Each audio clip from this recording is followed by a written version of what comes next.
Have you ever stood in the produce aisle looking at all the beautiful fruits lined up?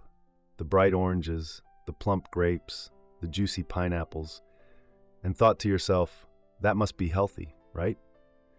It's easy to assume that if something is fresh and comes from nature, it's automatically good for you. But the truth is, when you're over 60, and especially if you're managing health problems like high blood pressure, diabetes, kidney issues, or acid reflux, not all fruits are as friendly as they seem. Now, don't get me wrong, fruit is one of the best gifts nature has ever given us. It's full of fiber, vitamins, water, and sweetness that satisfies without reaching for a cookie. But like anything in life, too much of the wrong kind, or the wrong kind at the wrong time, can leave your body feeling a little off. And after 60, when our systems don't process things quite like they used to, it really pays to know which fruits support our health and which ones might need to be enjoyed in moderation or skipped altogether. This doesn't mean you have to give up fruit, not at all. What it means is learning how to match your fruit choices with your body's current needs. That's what we're going to explore together. Because your body is whispering to you every day through your energy levels, your digestion, your sleep, your joints. When we pay attention and nourish it with the right things, it responds in such beautiful, healing ways. Let's begin with one of the most common concerns for older adults: blood sugar. Maybe you've been told you're pre-diabetic. Maybe you're managing type 2 diabetes with medication. Or maybe you just notice you crash in the afternoon after a sweet snack. While fruits have natural sugar, some release that sugar into the bloodstream faster than others, and that can lead to those dreaded spikes and crashes. Take grapes, for example. They're delicious, refreshing, and easy to eat by the handful. But that's where the problem lies. They're one of the highest sugar fruits by volume, and because they're small and easy to eat quickly, it's easy to consume way more sugar than you realize. Same goes for bananas, mangoes, and pineapple, tropical fruits that are naturally sweeter and higher on the glycemic index. That means they raise blood sugar faster than fruits like berries, apples, or pears. Now, this doesn't mean grapes are poison or that you can never enjoy a slice of mango again. It just means you may want to treat them more like a treat than a staple, a few here and there, paired with a little protein or fiber to slow things down. For example, a few grapes with a piece of cheese, or half a banana mashed into plain yogurt. These little pairings can make a big difference. Then we have another group of fruits that can be tricky for folks with acid reflux or sensitive stomachs. You probably know the feeling, that burning after you eat, the discomfort that creeps up your chest when you lie down. Citrus fruits like oranges, lemons, grapefruits, and even tomatoes. Yes, tomatoes are technically a fruit, can make acid reflux worse for some people. They're highly acidic, and while they offer great nutrients like vitamin C, they can also irritate the lining of the esophagus and stomach if eaten in large amounts or on an empty stomach. If you love oranges but notice they give you heartburn, try eating a small portion with a more neutral food, like toast or oatmeal, and see how your body reacts. Or you might switch to lower acid fruits, like bananas, apples, or cantaloupe, which are much gentler on the gut. It's all about listening to what your body says after a meal. That's something we become wiser about with age, the ability to pay attention to the signals. Another common health issue after 60 is high blood pressure. If you've been prescribed medication or are watching your salt intake, you might not realize that some fruits can actually help lower blood pressure, while others might interfere with the medication itself. Let's talk about grapefruit. It's a powerhouse in terms of nutrition, and it's long been known to help with cholesterol levels. But if you're taking certain blood pressure medications, like statins or calcium channel blockers, grapefruit can actually block the enzyme your body uses to process those drugs. That means the medication can build up to unsafe levels in your system, even if you're taking the correct dose. Many people don't realize this until it's too late. Always check with your pharmacist or doctor before eating grapefruit regularly, especially if you're taking medications for your heart, blood pressure, or cholesterol. There's no need to panic. Just be aware, because knowledge truly is power when it comes to health in our later years. Let's pause for a moment to take this in. Isn't it incredible how something as simple and lovely as fruit can have such different effects depending on our health conditions. What once felt harmless when we were younger might now need a little more care and thought. And that's not something to feel frustrated about. It's something to feel empowered by. Because once you know, you can make choices that work with your body, not against it. And that's how healing starts, one small choice at a time. Now let's talk about something that often goes overlooked: kidney health. Our kidneys work so hard for us every single day, filtering the blood, balancing minerals, managing fluids. But after 60, especially if you've ever had high blood pressure or diabetes, those hardworking kidneys may need a bit of extra kindness. One way to do that is by being mindful of potassium, a mineral that, while essential, can build up in the blood if your kidneys aren't functioning at full strength. And guess what? Some fruits are surprisingly high in potassium. Bananas are one of the best known examples. Just one medium banana can have over 400 milligrams of potassium, which might not be a big deal for someone with perfect kidney function. But for someone with chronic kidney disease or even early-stage kidney trouble, too much potassium can lead to muscle weakness, fatigue, or even irregular heartbeats. Other fruits high in potassium include oranges, cantaloupe, avocados, and dried fruits like raisins and prunes. This doesn't mean those fruits are bad, it just means they're powerful. And like anything powerful, they deserve a bit of respect. If you've been told by your doctor to watch your potassium, or if you've noticed swelling in your legs, unusually high blood pressure, or unexplained fatigue, it might be worth discussing with your healthcare provider how much potassium is right for you. On the other hand, fruits like apples, grapes, berries, and peaches are usually lower in potassium and gentler on the kidneys. They offer sweetness, hydration, and fiber without overloading your system. And speaking of dried fruits, they can be a little sneaky. Because the water has been removed, everything inside becomes more concentrated. That means more sugar, more calories, and more potassium in a much smaller bite. A tiny handful of raisins may seem innocent, but it can contain the same sugar as a full-sized candy bar. Again, it's not about fear, it's about being aware, especially if you're managing diabetes, watching your weight, or caring for your kidneys. Now let's shift to something a bit more cheerful: the brain. So many seniors worry about memory loss, cognitive decline, and the fear of not feeling mentally sharp. It's a very real concern, and thankfully food can play a supportive role here too. Berries, especially blueberries and strawberries, have been studied for their remarkable effects on brain health. They're full of antioxidants that help reduce inflammation in the brain and support communication between brain cells. In one study published in Annals of Neurology, older adults who ate 2 or more servings of berries per week showed slower cognitive aging by as much as 2.5 years compared to those who didn't. That's a powerful difference from something as small and sweet as a berry. If memory, focus, or even mood is something you're working on, reaching for berries a few times a week is one of the easiest, most natural things you can do. Add them to your oatmeal, stir them into yogurt, or keep a bag of frozen berries in the freezer for a quick snack. The best part? They're usually low in sugar and gentle on blood sugar levels, making them a win across the board. Now, let's not forget digestion, a topic most of us don't like to talk about, but one that plays a huge role in how we feel each day. Constipation, bloating, irregularity, they're all more common than people admit after 60. And one of the simplest ways to support digestion is with fruits that are high in fiber and water. Think pears, apples with the skin, kiwi, and prunes. Yes, the classic prune is famous for a reason. It works.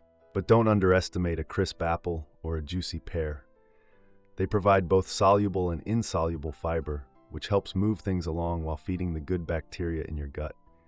If you're someone who finds that digestion is a daily challenge, aim to include at least one of these fiber-rich fruits each day, along with plenty of water. And when I say plenty, I mean that most older adults don't drink nearly enough. Hydration is what makes fiber work, and without it, things can actually slow down more. So if you're enjoying a pear or some slices of apple, follow it with a glass of water or a cup of warm herbal tea. Your body will thank you for it. Sometimes people think the answer to constipation is to stop eating, But really, the answer is often to eat smarter. Gentle fruits, sipped water, and regular movement can do more than pills in many cases. It's about creating harmony in the body, and fruit can be a quiet partner in that process. Let's take a moment to breathe here.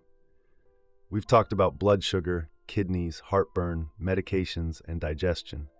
You might be thinking, this is a lot. But the truth is, these aren't restrictions. They're invitations to get to know your body better. To use food, especially fruit, as a healing tool instead of something that leaves you feeling confused or worried.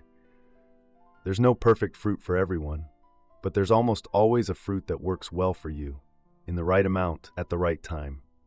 That's what matters.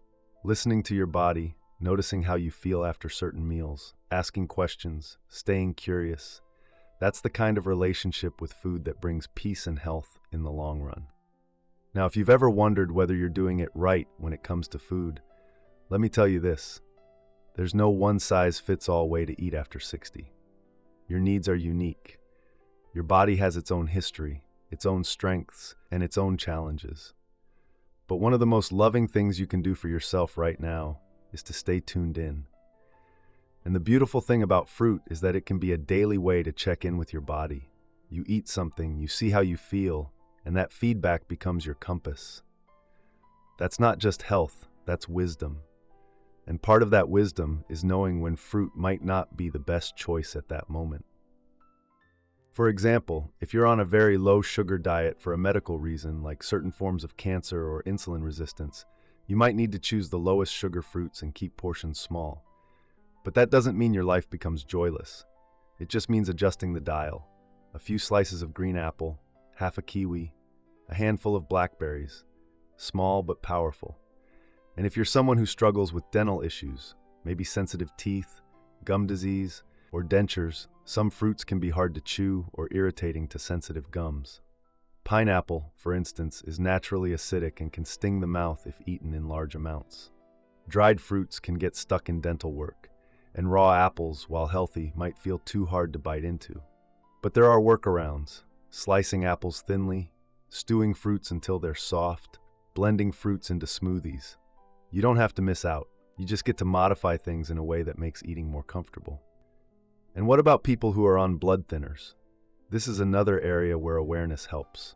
Some fruits, especially those high in vitamin K like kiwi or blueberries, can interact with blood-thinning medications like warfarin. It doesn't mean they're off limits, but consistency becomes key.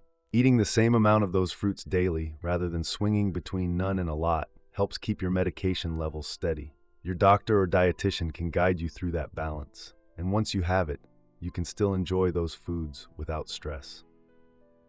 The bigger message here is this: fruit isn't the enemy. Neither is sugar, fiber, potassium, or acid. What matters is balance. What matters is attention. When we're young, our bodies can handle a lot without complaint. But as we age, those whispers get louder. A little bloat here, a little brain fog there, a spike in blood pressure. These are the body's way of nudging us, not punishing us. And when we start to respond with small, intentional choices, the right fruits, the right portions, eaten with presence and care, the body responds too, often more quickly than we expect. So if you've been wondering which fruits to eat, how much, or whether you're messing it up, I want to offer you some reassurance. You are not messing it up. You are learning, you are adapting, and that's something to be proud of. Life doesn't stop teaching us just because we turn 60 or 70 or 80. In fact, this chapter might be the most powerful one yet, because now you get to care for your body like it's your oldest, dearest friend, with compassion, with curiosity, and with food that makes you feel good. You might start your morning with warm oatmeal and berries. You might slice a pear for your afternoon snack instead of reaching for crackers. You might sip on water with a squeeze of lemon, or maybe not if your stomach prefers something gentler. The key is to check in with yourself regularly. Ask, how do I feel after I eat this? And is this helping me or slowing me down? Those questions are far more important than any nutrition label. And if something doesn't feel right, you have every right to make a change. Not because someone told you to, not because you're following a trend, but because you've earned the right to choose what works best for you. That's real self-care. That's the heart of healing. Let's wrap things up in a way that feels empowering, shall we? So if you're sitting there wondering whether changing your fruit choices is really worth the effort, let me tell you, it absolutely is. You don't need to overhaul your entire diet in one day. You don't have to give up every food you love. You don't need to memorize long lists of nutrients or track every bite. You just need to be aware of how your body feels, aware of how certain fruits might support or challenge your unique health. And most importantly, aware that you still have so much power, yes, even now, to guide your health in a direction that feels better, lighter, easier. Small things make a difference. One less overly sugary snack replaced by a crisp apple. One high-potassium fruit swapped out for a safer one when kidneys need extra care. One choice to blend instead of chew when your mouth needs gentleness. These are quiet shifts, but they add up to something big: comfort, energy, steadiness, even joy. And isn't that what we all want in this season of life?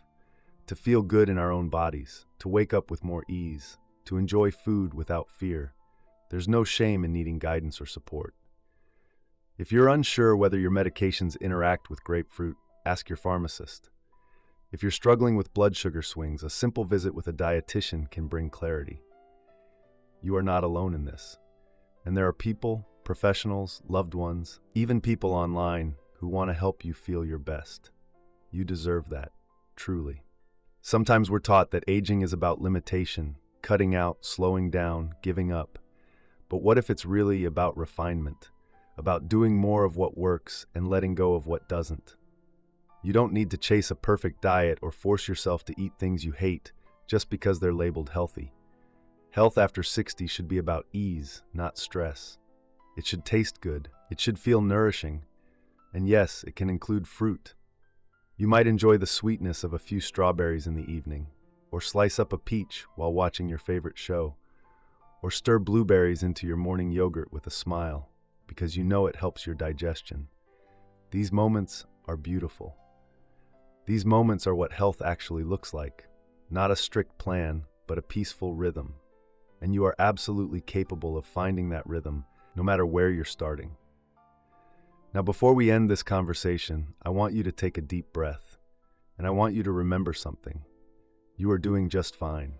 The fact that you're here watching this video, learning and listening, that's proof that you care about your health, that you're still growing, still open, still investing in yourself. That's powerful. That's inspiring, and I hope you feel proud of that. If you've had a surprising reaction to a fruit recently, maybe bloating or fatigue or heartburn, I'd love to hear about it in the comments. Or maybe you've discovered a fruit that works beautifully for your needs and makes you feel great. Share it. We learn so much from one another. You never know who might benefit from your story. And if you found this video helpful, please take a moment to like it. It helps more people like you find this kind of gentle, supportive content. And don't forget to subscribe, because we've got more videos coming to help you feel strong, vibrant, and truly alive every single day. You deserve to eat foods that heal. You deserve to feel safe, informed, and empowered. And most of all, you deserve to enjoy your meals again with peace in your heart and a smile on your face.